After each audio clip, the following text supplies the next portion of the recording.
जो नीतीश कुमार को अगर सीएम बनाया भी जाएगा तो भी उनका जो 5 साल का टेन्योर है तो वो बीजेपी उनको पूरा करने भी नहीं देगी, तो वो चेता भी रहे यही हैं। यही विपक्ष के लोग तो बोल रहे थे कि बहुमत मिलेगा, उसके बाद फिर महाराष्ट्र वाली स्थिति यहाँ होगी। तो क्या स्थिति है सब लोगों को मालूम है। लोग आशंका व्यक्त कर रहे थे, जनता को भड़का रहे थे कि महाराष्ट्र में जिस तरह से सीएम बदल दिया इन लोगों ने यह होगा, लेकिन सब लोग देख ही रहे हैं कि नीतीश कुमार फिर से बिहार के मुख्यमंत्री बन रहे हैं। तो विपक्ष के लोग क्या कह रहे हैं, इससे क्या मतलब है? कोई मतलब नहीं। इसी के बीच में रोहिणी आचार्य का भी इतनी बड़ी कंट्रोवर्सी हो रही है। आप कैसे उस कंट्रोवर्सी को देख रहे हैं और कैसे, क्योंकि एक बड़ा फैमिली बैकग्राउंड है उनका। अब देखिए, यह तो उनके परिवार का आंतरिक मामला है, इस पर क्या मेरी टिप्पणी होगी। लेकिन जिस तरह का आचार व्यवहार परिवार के अंदर दिख रहा है, उसको देखकर तो जनता भी देख ही रही है कि ऐसे लोग बिहार की जनता की क्या सेवा कर पाएंगे जिनके परिवार में इस तरह की स्थिति है।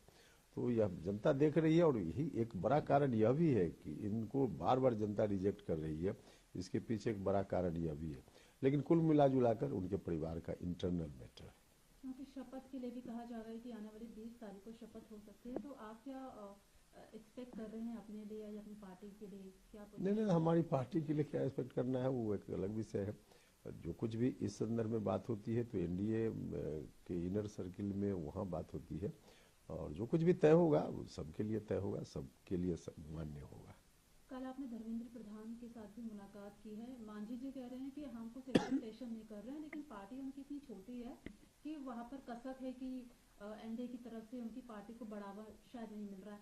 आपने मुलाकात की, आपसे भी कुछ इस तरह का चर्चा है क्या, आप लोगों का डिस्कशन हुआ है? देखिए, ये तो आदमी अलग अलग आदमी का अपना नेचर स्वभाव होता है, किस काम में कब हम कितना संतुष्ट है नहीं है।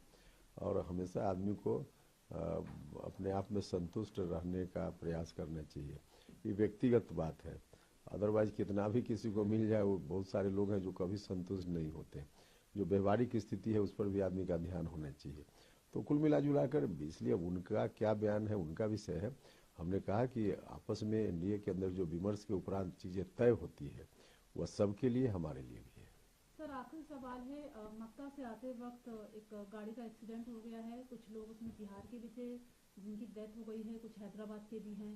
दिस इज वेरी अनफॉर्चुनेट, बहुत ही अनफॉर्चुनेट है ये। बहुत ही दुखद है, दुर्भाग्यपूर्ण है जिस तरह से दुर्घटना हुई, और बहुत सारे भारतीय वहाँ उनका डेथ हो गया। तो इस पर हम दुख व्यक्त करते हैं और मृत आत्मा की शांति के लिए ईश्वर से प्रार्थना करते हैं। उनके परिवार को कष्ट सहने की ईश्वर ताकत दे, इस बात की भी हम कामना करते हैं। और हमारा दूतावास या फिर भारत की सरकार या वहाँ के ऑफिशियल्स, उनसे आग्रह है कि चीज़ों को कैसे कंट्रोल करें, इस पर लोगों का ध्यान इमीडिएट रहना चाहिए। सर एक आखिरी सवाल है, अखिलेश यादव भी कह रहे हैं कि वोट चोरी का जो इशू था राहुल गांधी ने बढ़ चढ़ के उठाया, लेकिन वो वोट चोरी तो थी नहीं, वो एक बहुत बड़ी डकैती है।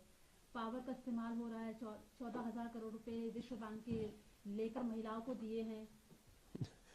जनता जब इन लोगों की बात को सुन नहीं रही है तो ये लोग बकवासपूर्ण बातें कर रहे हैं। इन लोगों की बात में कोई सच्चाई हो, दूर दूर तक कहीं से कोई तथ्य हो, तभी तो जनता सुनेगी। लेकिन इसके बावजूद जनता ने जब इतना बड़ा मैंडेट दे दिया है इनके खिलाफ, उसके बावजूद ये लोग चोरी की बात कर रहे हैं, तो करते रहे। हम तो कहेंगे कि इसी तरह से भ्रम में लोग घूमते रहे, जनता की सेवा करने का मौका एनडीए को मिलते रहे, जनता की सेवा हम करते रहे और जनता हमको मैंडेट देते रहे, और ये लोग हवा में ऐसे ही करते रहे, बोलते रहे, अच्छा ही है।